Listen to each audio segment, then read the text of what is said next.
Hey folks, it's Stephen L. Skakandy with living in and around Jacksonville, North Carolina, part of the Skakandy group. Do you have PCS orders? Maybe you've got orders at Camp Lejeune, maybe they're web orders or maybe they're hard orders. But if you do, listen up, because what I'm going to talk to you about can affect you.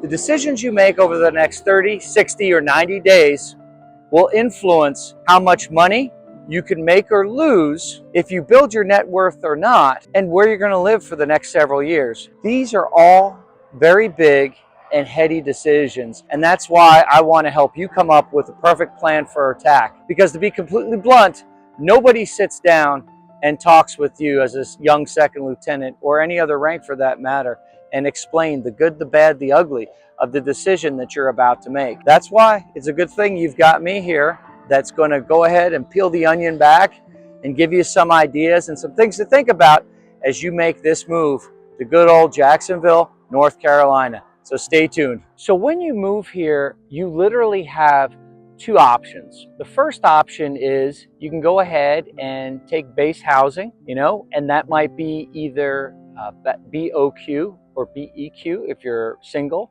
If you're married, there's base housing for families. Option two is you either buy or rent in town. And in town covers such great areas as Jacksonville and Sneads Ferry, Hubert, Swansboro, Holly Ridge, Hampstead, maybe even Wilmington if you're feeling adventurous. That sounds super simple, does it not?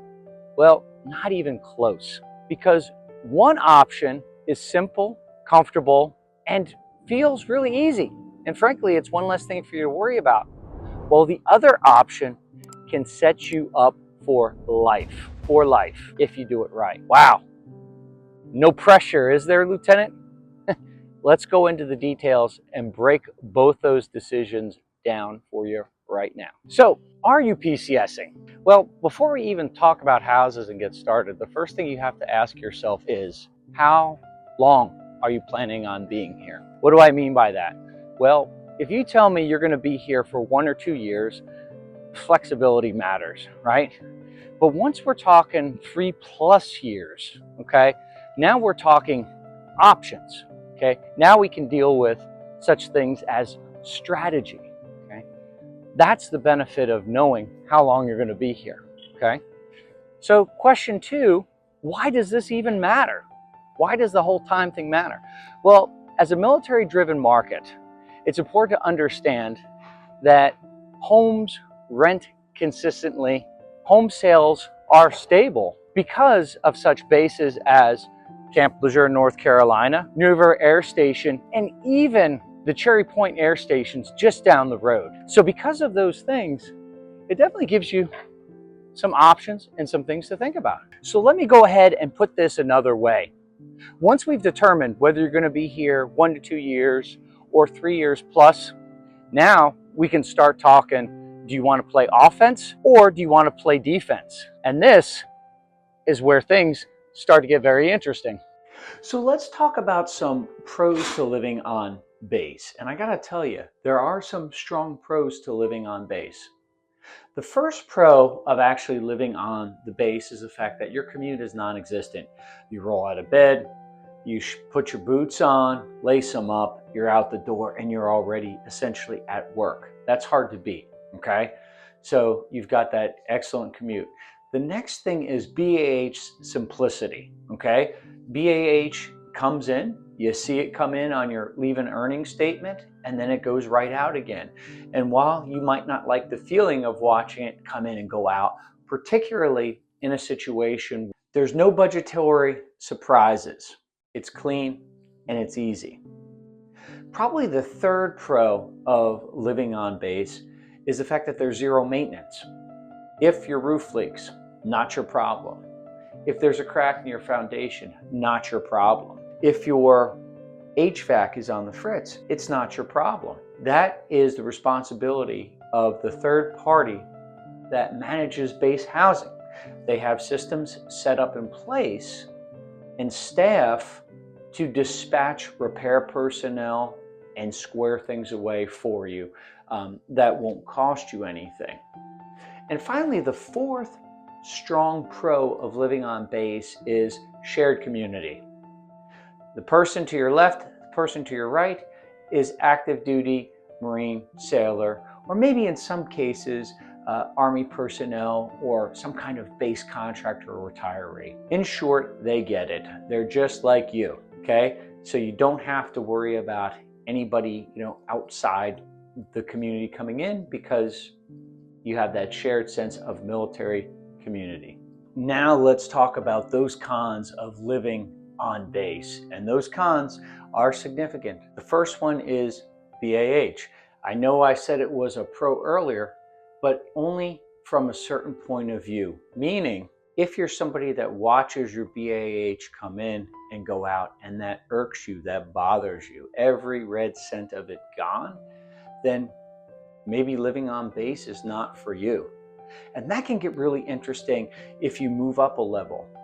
Granted, sergeants and corporals are both NCOs, but if you move up, you get a little bit more BH as an E5 versus an E4.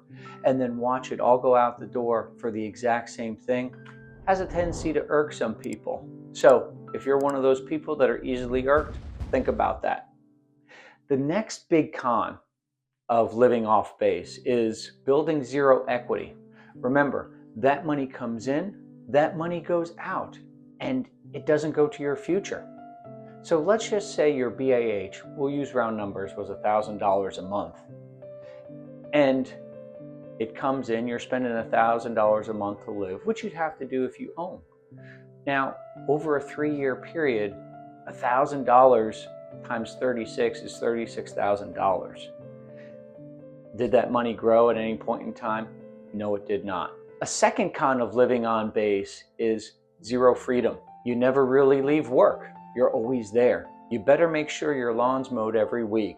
You can't have firearms, in your house. And there are certain breeds of dogs that are not welcome on base because they are considered high risk. So the con is somebody's going to tell you how to live every day, and you have to follow suit because you agree to do that if you decide to live on base. A third con of living on base is waitlist can crush your timeline. You get orders, you have a little bit of prep time, and you have to go. That's the nature of our Marine Corps and our sea services. However, base housing, when people come and go at different times, it can make things rather problematic. So you have to consider not being able to meet your timeline, and you might be in limbo for the time being. A fourth con of living on base is that you are never truly away, ever. You'll see the same people day in and day out, which is either a good or a bad thing depending on your perspective. That's something else to take into consideration. Now, let's talk about living off base to see what possibilities there are out there for doing such like that. So the first benefit of living off base versus on base is now all of a sudden you're able to build wealth. We used an example earlier of $1,000 a month times 3 years, 36 months would come out to $36,000. Now, that same $1,000, if you spend it buying, there's a great chance that now all of a sudden you could actually turn that $36,000 that you've spent to live somewhere, which you'd have to spend anyway, into something more, okay? That something more is that asset that you've purchased to move into and live in, and that's a home, okay? Another great thing is the VA loan in and of itself. The VA loan is an unbelievable game changer. It is a force multiplier to the nth degree. Why is that? Most people, when they buy, they have to put quite a bit of down payment down. How it was done for many, many years for civilians, for example, is the 20% down mortgage was considered the gold standard. That's just how business was done. Granted, there are in modern days exceptions to that rule for conventional financing. But I can tell you that when my folks purchased their first home, they did have to put 20% down. Now, granted, home prices were a lot more affordable, if you will, then. Prices were lower. But remember, in those days, that felt like a lot of money. And still, If you spent $50,000 on a house, but you needed 20% down, that's out of reach for a lot of people. The VA loan has no standard where you have to put money down. Now, it's not, free money, and it's not no money invested. However, you don't need that large of a number, okay? The VA is nothing more really than a cosigner. If you've served honorably your country or are still serving your country honorably now, you can count on your great uncle, Uncle Sam, to go ahead and essentially co-sign the loan for you with XYZ bank, credit union, or mortgage corporation will then give you the money to purchase your home. This is a program that a lot of people wish they had access to, but they don't, because they haven't paid the price that you or I have, and that's service to our nation. Another pro is the rental potential, where you can take your home and eventually move out of it and charge somebody to live there. You're providing a service, and therefore you should be justly compensated for it. That's a great opportunity right there. Some people call it mailbox money, where every month your check will come in as long as someone's living in it. Total freedom is the fourth benefit of owning your home. Freedom to decorate, modify, create. It's all your freedom and all things that you can do with your home. Now, depending on where you live, there might be restrictive covenants. You might not be able to turn your home into a zoo and have elephants and giraffes living in it. However, you've got a fair amount of freedom to go ahead and do those things with your home that you've paid for. As always, I'm going to keep it real and tell you about some of the risks associated with living off base and owning your own home. The first one is market risk. In our last video, we talked about the war in Iran and how it will affect the real estate market, particularly in areas like Jacksonville, North Carolina, and Fayetteville, North Carolina, as well as Fort Hood and all the other military bases. Be sure when you like, click, and subscribe to find that video as I go into more detail about that.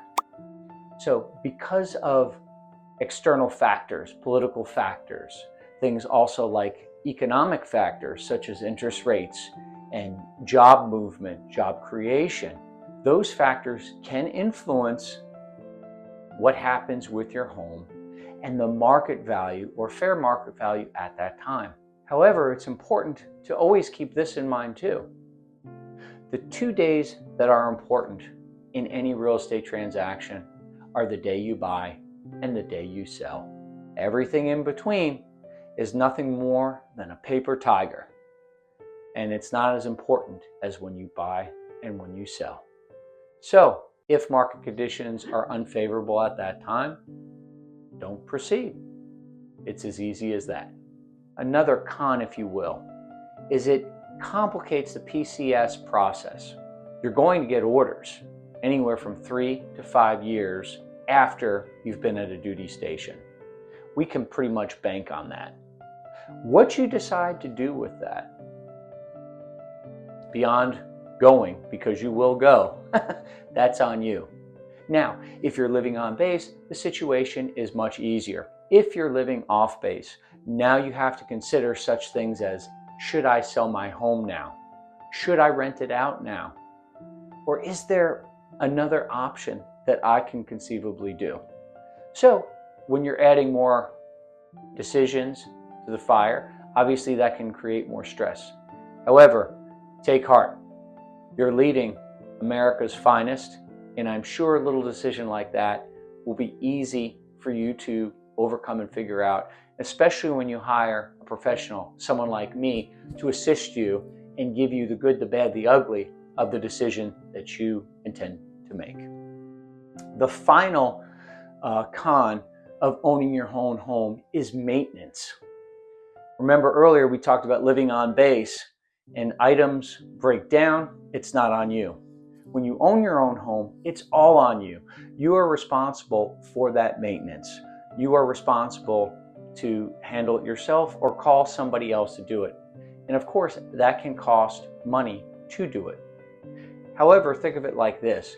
You're reinvesting back in your property, keeping the value up and keeping it maintained. And even though you don't have to pay for it on base, basic economics teaches us there is no such thing as a free lunch. More on that in the following videos. So I've thrown a lot at you. Now it's decision time. How do you go about making that decision? Let's go ahead and let's simplify this. Let's break it down this way. If you're here from 1 to 2 years, what I would call short term, base housing very well might be the way to go. If you're here 3+ years, I consider that long term, then buying simply becomes more attractive. So once you've established that based on your orders, then it's time to ask yourself, what's important to you? Do you want simplicity or do you want opportunity? Do you want convenience or do you want control? Do you want to spend money or do you want to invest it? These are two very, very different paths. And the right answer is the one that supports what your end state is. After studying such things as NCDP-1, warfighting, and commander's intent, use that as a framework to help you decide which direction you want to go into, and then I will help you execute from there. It's just that simple, folks. So here's the bottom line. Most people treat the PCS move like logistics. I have to move goods and people from point A to point B. I would challenge you to treat it like a strategy. Treat it like a campaign. I want you to employ your goods and people to the best of your ability. And whether that's buying or renting, you've made that call based on what's right for you. So if you're headed to Camp Lejeune, Cherry Point, or New River Air Station, I want to help you explore your options. And whether you're looking to make a move in 9 days, 9 months, go ahead and give us a call. I'm Stephen L. Skakandy with the Skakandy Group of living in and around Jacksonville, North Carolina. And every day we help people just like you buy, sell, or invest and handle the largest transaction in their lives, financial transaction. So give us a call, give us a text, give us an email. Go ahead and like, click, and subscribe. Hit that button below. And be sure to check out some of our other great videos about mortgages, about real estate, and the whole gamut. We'll see you next time here real soon. Thanks so much for tuning in. Bye now.